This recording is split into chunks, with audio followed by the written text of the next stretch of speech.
23 రోజులుగా ఆందోళనలో ఉన్న ఓడలరేవు మత్స్యకారుల కుటుంబాల్లో ఎట్టకేలకు ఆనందం వెల్లివిరిసింది. ఈ నెల 3వ తేదీన ఓడలరేవు నుంచి సముద్రంలోకి వేటకు వెళ్లి ఆచూకీ లేకుండా పోయిన 7 మత్స్యకారులు క్షేమంగా తిరిగి స్వగ్రామానికి చేరుకున్నారు. సముద్రంలో దారి తప్పిన మత్స్యకారులు పశ్చిమ బెంగాల్లోని దిఘా తీరానికి చేరుకున్నారు. అక్కడి నుంచి స్వగ్రామం అయిన ఓడలరేవుకు చేరుకోవడంతో కుటుంబ సభ్యుల ఆనందానికి అవధులు లేకుండా పోయింది. ఎదురెళ్లిన గ్రామస్తులు మత్స్యకారులకు ఘనంగా స్వాగతం పలికారు.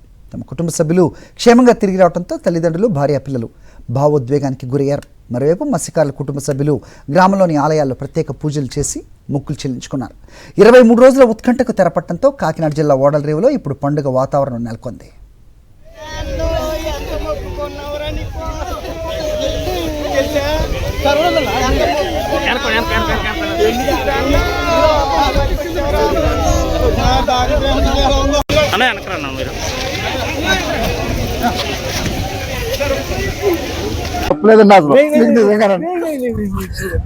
చాలా థ్యాంక్స్ అండి.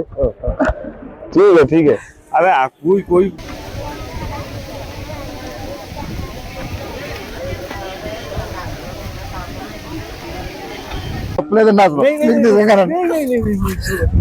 చాలా థ్యాంక్స్ అండి.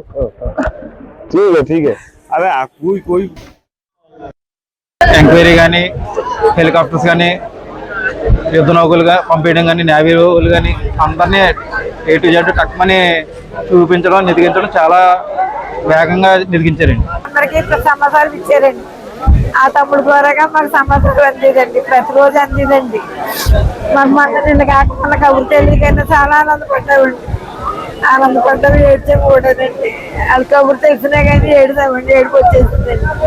బోట్ లాక్ వచ్చింది ఈయనండి. మా 7 కుటుంబాలు కాపాడారంటే వీళ్ళు లాక్ రావడం వల్ల జరిగిందండి. అది వీళ్ళకి ఎంత థ్యాంక్స్ చెప్పుకున్నా తప్పలేదండి. అసలు నిజంగానండి చాలా థ్యాంక్స్ అండి. ठीक है అదే कोई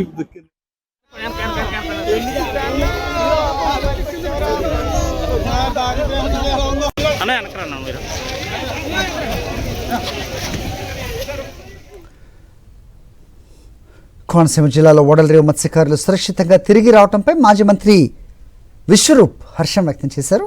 మత్స్యకారులు గల్లంతైన సమయంలో వారి కుటుంబ సభ్యుల్లో నెలకొన్న ఆందోళన ఇప్పుడు తొలగిపోయిందన్నారు. ఆ సమయంలో వైఎస్ఆర్సీపీ నేతలు బాధిత కుటుంబాలను పరామర్శించి ఆర్థిక సహకారం అందించారని తెలిపారు. టీడీపీ నాయకులకు మాత్రం ప్రచారం తప్ప మత్స్యకారు కుటుంబాలకు సాయం చేయాలన్న ఆలోచన రాలేదని విమర్శించారు. 20 రోజులుగా ప్రభుత్వాన్ని, అదేవిధంగా ఓడలరేవు ప్రజానీకాన్ని తీవ్ర ఆందోళనకు గురి చేసినటువంటి అంశం మత్స్యకారుల యొక్క మిస్సింగ్. అదృష్టం ఈవేళ వారందరూ కూడా క్షేమంగా తిరిగి రావడం ఆహ్వానించే పరిణామం.